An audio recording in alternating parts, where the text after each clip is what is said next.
Congress party is national builder of India. Congress एक देश बनाने वाली पार्टी है, ना कि देश बिगाड़ने वाली। कांग्रेस ने देश बनाया है सर, इसरो बनाया, IITs बनाया। आप जिस स्कूल कॉलेज में पढ़े वो भी कांग्रेस ने बनाया है। देश का युवा बेरोजगार है, हम इंदौर से आके यहाँ भीख मांग रहे हैं। पूरे मध्य प्रदेश में हमारी कोई नहीं सुन रहा है। क्यों नहीं सुन रहा है सर? जब बीजेपी ज्वाइन करो तो आप बहुत बढ़िया, अगर आपने बीजेपी ज्वाइन नहीं करी तो आप सबसे घटिया इंसान। आपको याद होगा कि वो कन्हैया मित्तल अभी 2-4 दिन से बड़ा चर्चा में है, जो राम को लाए हम उनको लाएंगे, यही गाना गाया शायद उसने।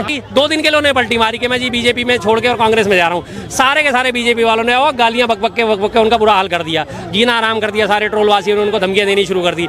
2 दिन बाद वो फिर वापस बीजेपी में आ गए, अब सारी की सारी गालियां थम गई। मतलब मेरे साथ हो तो ठीक है, मेरे साथ नहीं हो तो मैं तुम्हें गालियां दूंगा। वाह भाई वाह, ये कौन सी बात हुई है? राजनीतिक कारणों से जेल मिली थी, राजनीतिक कारणों से बेल मिली है। अब आप पूछेंगे राजनीतिक कारणों का बेल मिलने का मतलब क्या है? सीधा सीधा उसका मतलब है हरियाणा चुनाव। जब तक हरियाणा में चुनाव में गठबंधन की बात चल रही थी, इनके बेल का कोई मामला नहीं था। 5 सितंबर भी गुजर गई, 5 तारीख को फैसला हो चुका था, लेकिन वो फैसला रिजर्व रख लिया गया था। अगर बेल देनी होती तो 5 तारीख को भी दे देते ना, मिल जाती 5 तारीख को बेल। फैसला सुरक्षित रखने के बाद जब तक, क्योंकि तब तक इनका मामला आपस में फंस रहा था, कांग्रेस और आम आदमी पार्टी का, कि गठबंधन में चुनाव लड़ेंगे, किस तरह लड़ेंगे। लेकिन वो मामला तय नहीं हो। उसके बाद इन्होंने घोषणा करी सिसोदिया साहब ने कि ठीक है जी, हम पूरे के पूरा चुनाव अकेले लड़ेंगे, हम 90 के 90 सीटों पे अपने कैंडिडेट उतारेंगे। जिस दिन ये घोषणा हुई उसके फौरन बाद ही आपको 13 तारीख को, आप ये बात, हाँ 1 मिनट आपके अभी शुरू करते हैं। हाँ 13 तारीख को आज आपको बेल मिल जाती है। क्यों? यही सारे प्ली, यही सारी दलीलें, यही सारे सबूत, यही सारी बातें इससे पहले पिछले 6 महीने से भी तो रखी जा रही थी कोर्ट में। तब कोर्ट क्यों नहीं देख रही थी? तब क्या दिक्कत आ गई थी? तब सीबीआई ने कौन सी अपनी प्ली रखी? तब सीबीआई क्यों नहीं इन प्ली को काट पाई, क्यों नहीं इन दलीलों को काट पाई? अभी एंड टाइम में, चुनावों से पहले क्यों है? तो इसलिए मैं बार बार इस चीज़ को कहता हूँ, राजनीतिक कारणों से जेल मिली थी और राजनीतिक कारणों से ही बेल मिली है। क्या लग रहा है कि अब आम आदमी पार्टी जो है हरियाणा में वोट काटेगी और जैसी गुजरात में स्थिति हुई थी वैसा ही होगा क्या? कुछ थोड़ा बहुत वोट कटेगा जी, ये तो बात मानने वाली है। इसमें हम ऐसा नहीं कह सकते कि कुछ असर नहीं पड़ेगा, मामूली सा आधा % 1% का फर्क पड़ेगा। लेकिन उसके बावजूद भी कांग्रेस के विजय रथ को रोकने में असमर्थ रहेंगे।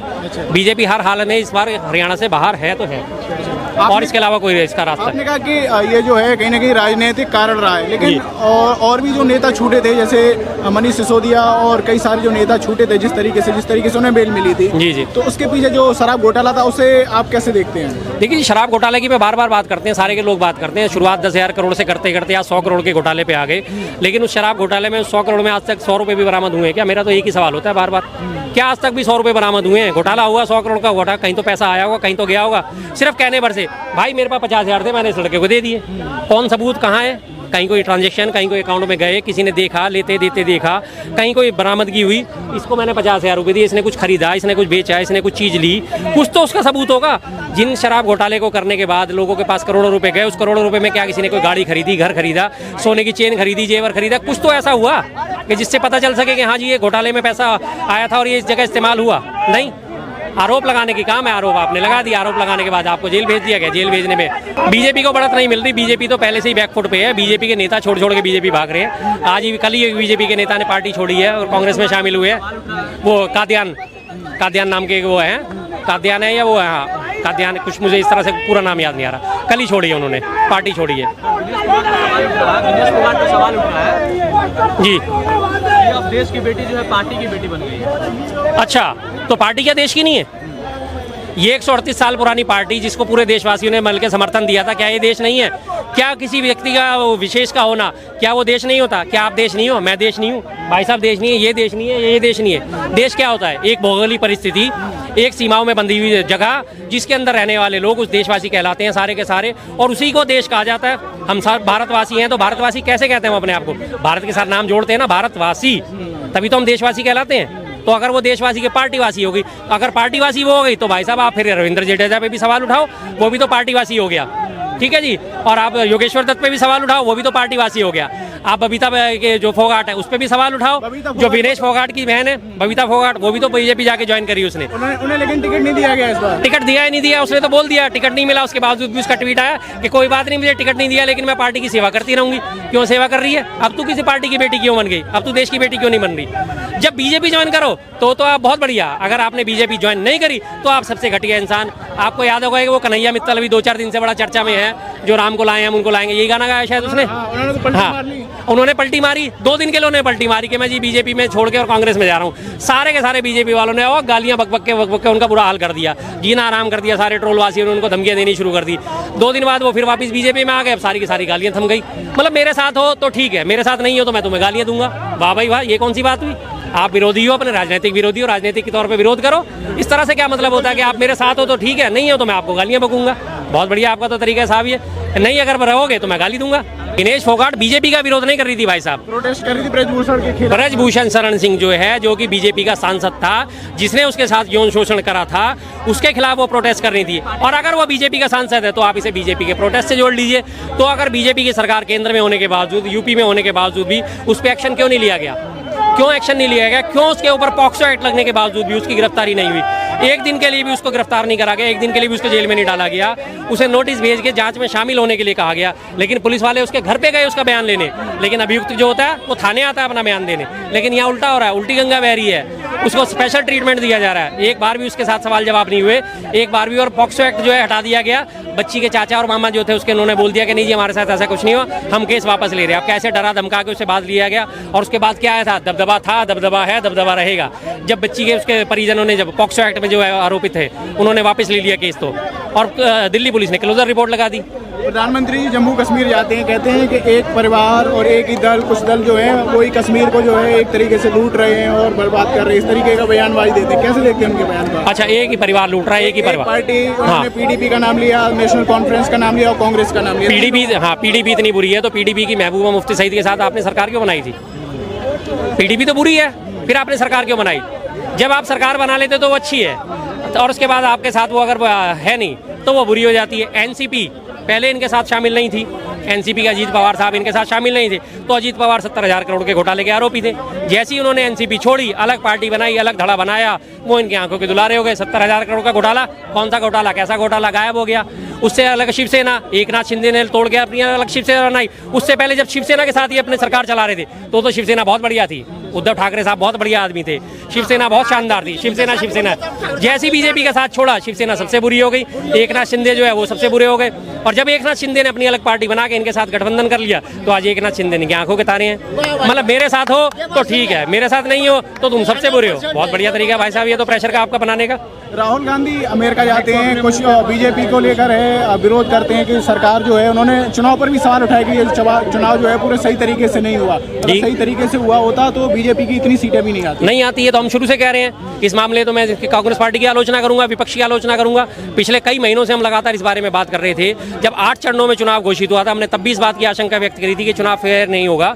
45 से 54 दिन का पहली बार में, जहां पहली पोलिंग हो रही है, 18 अप्रैल को पहली पोलिंग थी और काउंटिंग हुई है 4 जून को।